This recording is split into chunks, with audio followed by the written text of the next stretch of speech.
What if your dog has been waiting their entire life for you to do one specific thing, and you've been doing the opposite every single day without even knowing it? Most owners believe they're doing everything right.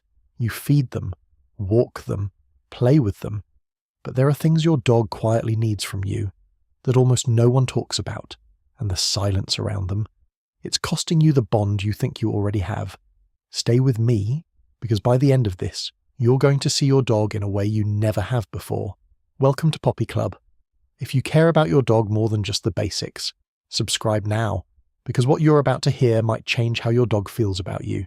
Here's the hard truth. These things aren't complicated, they're not expensive, they don't take more time. But if you keep getting them wrong, and most owners do without realizing it, your dog doesn't get angry. They don't rebel. They fade. A tail that wags a little less. Eyes that stop looking for yours. A presence that feels quieter. And by the time most people notice, years are already gone. 1.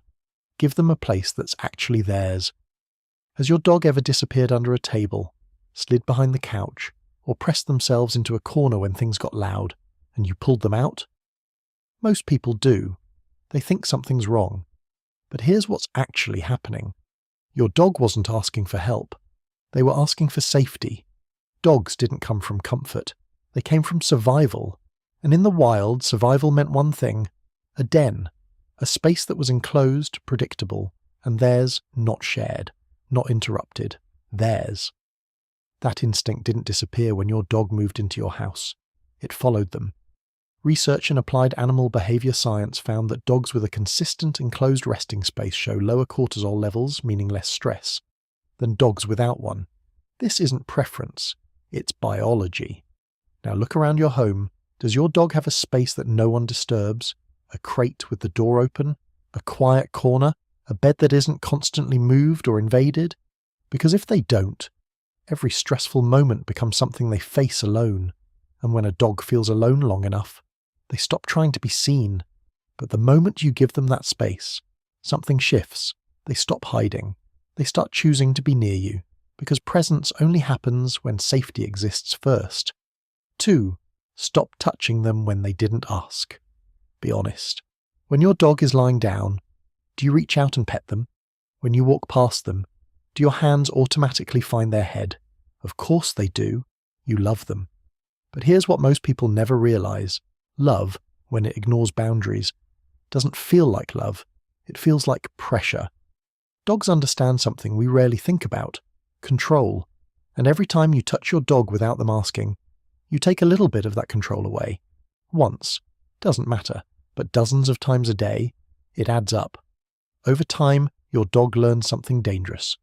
My signals don't matter. Research from the University of Bristol found that dogs who have more control over interactions show fewer signs of anxiety and form stronger bonds with their owners.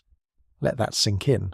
More affection doesn't create more connection. Respect does. So what does asking look like?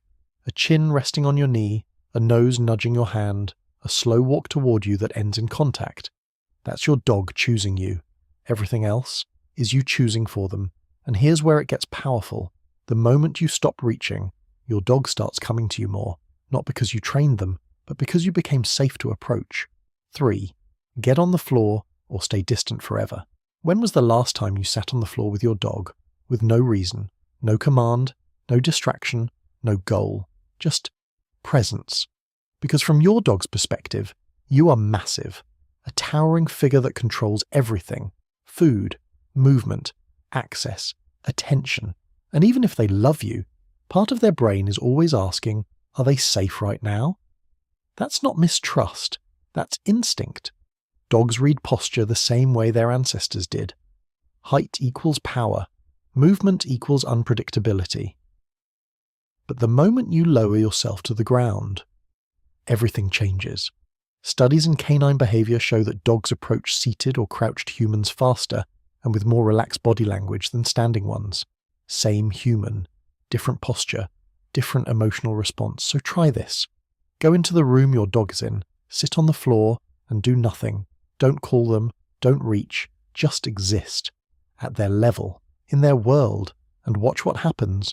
Some dogs will come closer, some will relax deeper, some will just watch you differently. But every single one of them will feel something shift, because for once, they don't have to measure you. They can just be with you. 4. Let them finish the sniff. This is the one almost everyone gets wrong. You're walking your dog. They stop to sniff something, and you pull them away. It feels small. It's not. A dog's nose has up to 300 million receptors. Yours has about 6 million. When your dog sniffs, they're not stalling. They're reading. Who was here? What they felt.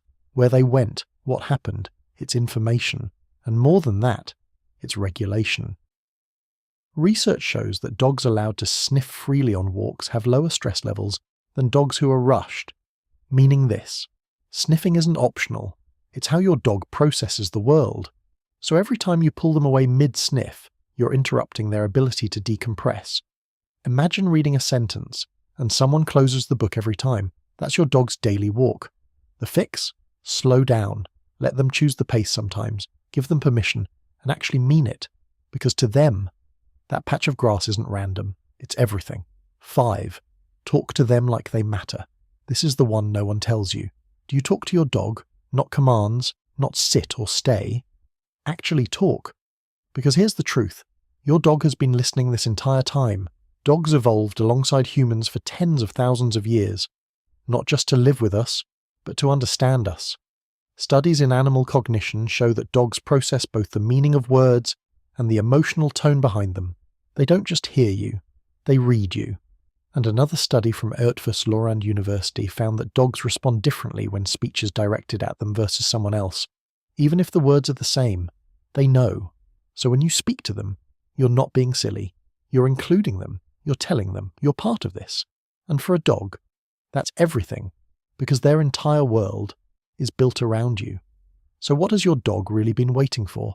Not more toys, not more commands, not perfection.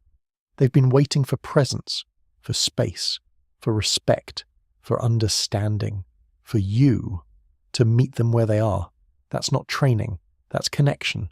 And connection is what changes everything. If this shifted how you see your dog, don't keep it to yourself. Share this with someone who loves their dog, but doesn't realize what they've been missing, and subscribe to Poppy Club. Because here, we don't just raise dogs, we understand them. And once you understand them, you'll never see them the same way again.